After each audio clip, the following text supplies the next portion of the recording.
তো এইভাবেই তো ভালো মনে করে যে বিদাতগুলি শুরু হয়েছে, যে বিদাতগুলি নফল পড়া, বিশেষ বিশেষ রাত্রে নফল পড়া কেন শুরু হয়েছে? খারাপ নিয়ত নিয়ে শুরু করেনি, কিন্তু নিয়ত ভালো করলেই যে সওয়াব হবে তা হবে না। কারণ ইবাদত বন্দেগী আল্লাহ রাব্বুল আলামিন আদেশ মোতাবেক করতে হবে আর রাসূলুল্লাহ সাল্লাল্লাহু আলাইহি ওয়াসাল্লামের তরিকা অনুযায়ী করতে হবে। এই কথাটি বিদাতীরা বুঝতে না পারায় তারা ভালো নিয়তই করছে, আমরা ভালো নিয়তই করছি, তো আমাদের উদ্দেশ্য তো সৎ, আমাদের উদ্দেশ্য সৎ। আব্দুল্লাহ বিন মাসউদ রাদিয়াল্লাহু তাআলা আনহু কুফার মসজিদে এরকমই কিছু বিদাতীদেরকে তাসবিহ জপতে দেখেছিলেন, প্রথম বিদাত লক্ষ্য করেছিলেন। সুনানে দারমিতে এই হাদিসটি রয়েছে যে আবু মুসা আশআরী রাদিয়াল্লাহু তাআলা আনহু, প্রখ্যাত সাহাবী আবু মুসা আশআরী রাদিয়াল্লাহু তাআলা আনহু, আলী রাদিয়াল্লাহু তাআলা আনহুর অত্যন্ত ঘনিষ্ঠ মানুষ। এই আবু মুসা আশআরী রাদিয়াল্লাহু তাআলা আনহু এই দৃশ্য প্রথম দেখলেন যে কিছু লোকেরা গোলাকার করে হালকা করে বসে আছে ইজতেমা, আর তাদের একজন মুরব্বী মুআল্লিম বসে আছেন, বয়স্ক মানুষ, আর তিনি বলছেন যে সাব্বিহু মিয়া, 100 বার করে তাসবিহ করো। 100 বার হইল, বলছে হামিদু মিয়া, 100 বার তোমরা আলহামদুলিল্লাহ পড়ো। আর একবার বলছে কাব্বিরু মিয়া, 100 বার আল্লাহু আকবার পড়ো তোমরা। আর সবাই শুরু করছে একসাথে আল্লাহু আকবার আল্লাহু আকবার আল্লাহু আকবার। হাল্লেলু মিয়া, 100 বার লা ইলাহা ইল্লাল্লাহ পড়ো। এই দৃশ্য দেখে হতভম্ব আবু মুসা আশআরী রাদিয়াল্লাহু তাআলা, সাহাবায়ে কেরাম মওজুদ রয়েছেন, বহু সাহাবায়ে কেরাম তখন জীবিত রয়েছেন।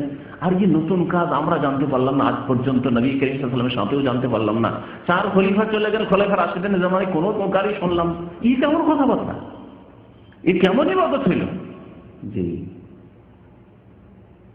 ছুটে গেলেন আব্দুল্লাহ বিন মাসউদের কাছে, হতে পারে তার কাছে আমার চাইতে বেশি ইলম আছে। জি, আব্দুল্লাহ বিন মাসউদ রাদিয়াল্লাহু তাআলা আনহু আসলেন, লম্বা ঘটনা খুব সংক্ষেপ করে দিচ্ছি। আসার পরে বললেন যে তোমাদের উদ্দেশ্য কি? বলছি ওয়াল্লাহি আল্লাহর কসম করে বলছি মা আরাদনা ইল্লাল খায়র, আমাদের উদ্দেশ্য তো সৎ খায়র, আমরা তো নেকির জন্যই করছি। সুবহানাল্লাহ বলছি 100 বার, আলহামদুলিল্লাহ বলছি 100 বার, আল্লাহু আকবার বলছি 100 বার, লা ইলাহা ইল্লাল্লাহ বলছি 100 বার। ওয়াল্লাহি ইয়া আবু আব্দুর রহমান মা আরাদনা ইল্লাল খায়র, হে আবু আব্দুর রহমান, আব্দুল্লাহ বিন মাসউদের কুনিয়ত ছিল। আমাদের উদ্দেশ্য তো ভালো, তো বিদাতীদের উদ্দেশ্য ভালোই থাকে, ওদের উদ্দেশ্যতে কোনো কালাম নেই, উদ্দেশ্যের উপর আমরা কোনদিন মন্তব্য করি না। কিন্তু উদ্দেশ্য হলেই যে সৎ পথে থাকবে না, বিদাত হচ্ছে গুমরাহি, কুল্লু বিদাতিন দালালাহ। তাই আব্দুল্লাহ বিন মাসউদ কি বলেছিলেন, উত্তরে কি বলেছিলেন? ওয়া কাম মিন মুরিদিন লিল খায়রি লা ইউদরিকুহু, বহু মানুষ রয়েছেন যারা কল্যাণকামী কিন্তু কল্যাণে পৌঁছে না, কল্যাণে পৌঁছিতে পারে না। মঙ্গল কামনা করে কিন্তু মঙ্গলে পৌঁছিতে পারে না, ভালাই কামনা করে কিন্তু ভালাই পৌঁছিতে পারে না, লা ইউদরিকুহু, পায় না ভালাই। তো কথা হচ্ছে যে এই উদ্দেশ্যে কেউ শুরু করতে পারে, তাই নবী করিম সাল্লাল্লাহু আলাইহি ওয়াসাল্লাম সতর্কতামূলক আগে নিষেধ করে দিচ্ছেন। আর এই দিনগুলি সন্দেহের দিন, এই দিনগুলিকে নবী করিম সাল্লাল্লাহু আলাইহি ওয়াসাল্লাম সন্দেহের দিন ইয়াউমুশ-শাক বলে আখ্যায়িত করেছেন। সন্দেহের দিন মানে কি? সন্দেহ মানে শাবানের শেষ দিনও হতে পারে, আবার রমজানের প্রথম তারিখও হতে পারে। 30 শাবানের যে দিনটি রয়েছে সেই দিনটি সম্পর্কে এই দুটি সম্ভাবনা আছে কিনা? কারণ নবী করিম সাল্লাল্লাহু আলাইহি ওয়াসাল্লাম বলেছেন যে চাঁদের মাস 29 হয় আর 30 হয়, তাহলে শাবান যখন 29 হয়ে গেল তারপরে দিনটি সম্পর্কে দুটি সম্ভাবনা আছে, দুটোর একটা হবে। হতে পারে দেখাতে ভুল হতে পারে, চাঁদ দেখায় ভুল হতে পারে। কেউ এই সন্দেহের কারণে যে আমি এই সন্দেহের ঝামেলায় থাকবো না, আমার যাতে করে রোজা কম না হয়, আমি একদিন আগে থেকে শুরু করবো, চাঁদ দেখার খবর পায় আর না পায়, সরকার ঘোষণা করে আর না করে, অথচ মুসলিম সরকার ঘোষণা করে আর না করে, লোকেরা রোজা রাখুক আর না রাখুক, আমি একদিন আগে থেকে শুরু করে দেবো, যাতে করে কারো যদি রোজা কম হয় আমার কম না হয়। এরকম তো কেউ রাখতে পারে। তাই নবী করিম সাল্লাল্লাহু আলাইহি ওয়াসাল্লাম নিষেধ করেছেন এবং কঠোরভাবে নিষেধ করেছেন। কি বলেছেন? মান সামা ফিল ইয়াউমিল্লাযী ইউশাক্কু ফীহি, যে ব্যক্তি সন্দেহের দিনে রোজা রাখবে, অর্থাৎ 29 শাবানের পরে 30 শাবান, যে দিনটি 29 শাবানের পরে চাঁদ দেখা গেল না কিন্তু রোজা শুরু করে দিলাম, এটি হচ্ছে সন্দেহের দিন। ফাকাদ আসা আবুল কাসিম সাল্লাল্লাহু আলাইহি ওয়াসাল্লাম, সেই ব্যক্তি প্রিয় নবী মুহাম্মদুর রাসূলুল্লাহ সাল্লাল্লাহু আলাইহি ওয়াসাল্লাম যার কুনিয়ত আবুল কাসিম, তার নাফরমানি করলো, বিরুদ্ধাচরণ করলো। তাহলে রোজা রেখেও কি করলো? আল্লাহ রাসূলের নাফরমানি করলো। আর আল্লাহ রাসূলের নাফরমানি করলে কি জান্নাত না জাহান্নাম?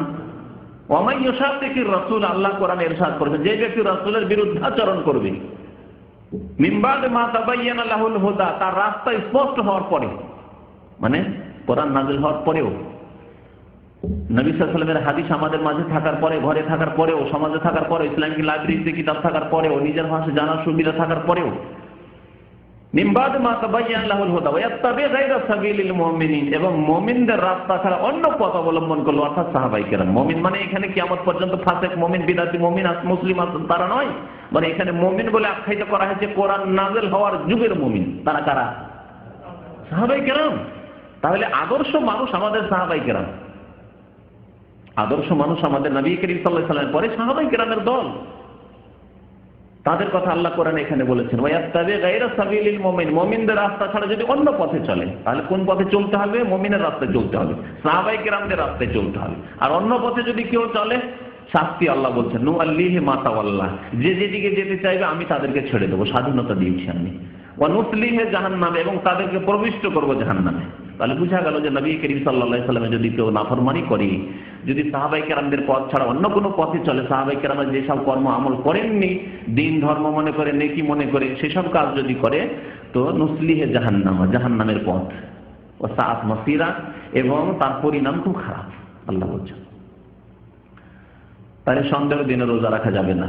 নবী করিম সাল্লাল্লাহু আলাইহি ওয়াসাল্লাম 15 শাবানের পরেও রোজা রাখতে নিষেধ করেছেন, যদিও রোজা রাখা কঠোরভাবে হারাম নাই, কিন্তু ওলামারা বলেছেন অপছন্দনীয়। তারপরে আর যদি কারো অভ্যাস থাকে ব্যতিক্রম, ওই ব্যক্তি, কারো যদি অভ্যাস থাকে প্রত্যেক মাসে সোমবার বৃহস্পতিবার রোজা রাখা, সোমবার বৃহস্পতিবার প্রত্যেক মাসে রোজা রাখে, মুহররমে রাখে, সফরে রাখে, রবিউল আউয়াল রাখে, এইভাবে শাবানেও সোমবার বৃহস্পতিবার রোজা রাখবে, তার হোক, যেহেতু প্রত্যেক মাসে সে রাখতে অভ্যস্ত, শুধু শাবানে নয়।